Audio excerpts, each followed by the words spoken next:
اس ظلم کے ساتھ ایک اور بڑا ظلم کہ اہل بیت کی طرف بہت بڑے جھوٹ کی نسبت کی جاتی ہے کہ حضرت زینب نے، ام کلثوم نے چادریں سر سے اتار دی۔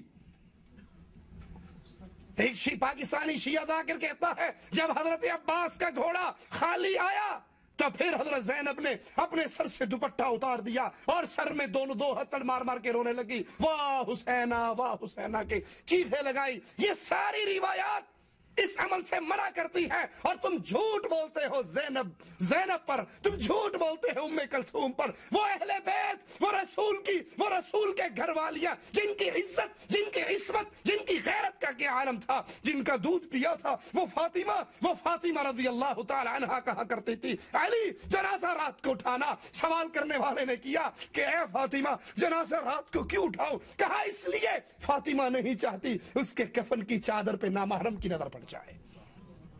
وہ فاطمہ جو اپنی سہیلی سے کہا کرتی تھی، کہا تھا عرب کا رواج ہے مردے کو تختے پہ رکھ کر لے کر جاتے ہیں، مجھے بڑی حیا آتی ہے کہ مرنے کے بعد میرے کفن پر نامحرم لوگ دیکھیں گے۔ عباس کا علم مولا حسین نے اٹھا کے خیموں میں چلے آئے۔ روایات کہتی ہے جب اکبر کا لاشا آیا تھا بی بی زینب نے کہا تھا واہ اکبر، جب قاسم کے ٹکڑے آئے تھے تو بی بی نے کہا تھا واہ قاسم، جب عباس کا خالی علم آیا تو بی بی زینب نے سر سے چادر اتار دی اور یہی کہا واہ ہلا۔ تو اس نے کہا تھا میں حبشہ کی طرف ہجرت کر کے گئی تھی، میں نے حبشیوں کا ایک طریقہ دیکھا تھا، وہ تختے کے سائیڈوں پر بھی تختے لگا کر اپنے مردے کو اس کے اندر ڈالتے ہیں۔ اے فاطمہ اگر تو کہے تو میں تجھے وہ بنا کر دوں۔ جس نے مرنے کے بعد اپنی عزت اور اپنے حیا کی یہ حفاظت کی، تم اس کی بیٹی پر جھوٹ باندھتے ہو، حسین کی بہن پہ جھوٹ باندھتے ہو کہ زینب نے کربلا کے میدان میں اپنے سر سے چادریں اتار دی، دوپٹے اتار دیے، اور لوگوں کے سامنے بے پردگی کر کے انہوں نے ماتم کیا، انہوں نے سر کھولا۔ یہ جھوٹ ہے اللہ کی قسم اہل بیت کی عورتوں کے نام۔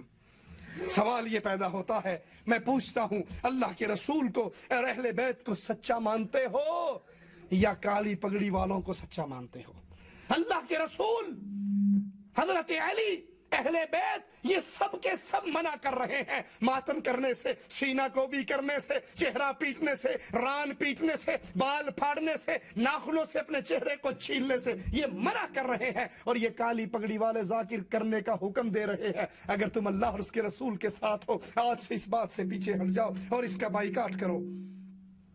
اور اگر تم ذاکروں کو سچا مانتے ہو تو جو جی میں آئے وہ کرو۔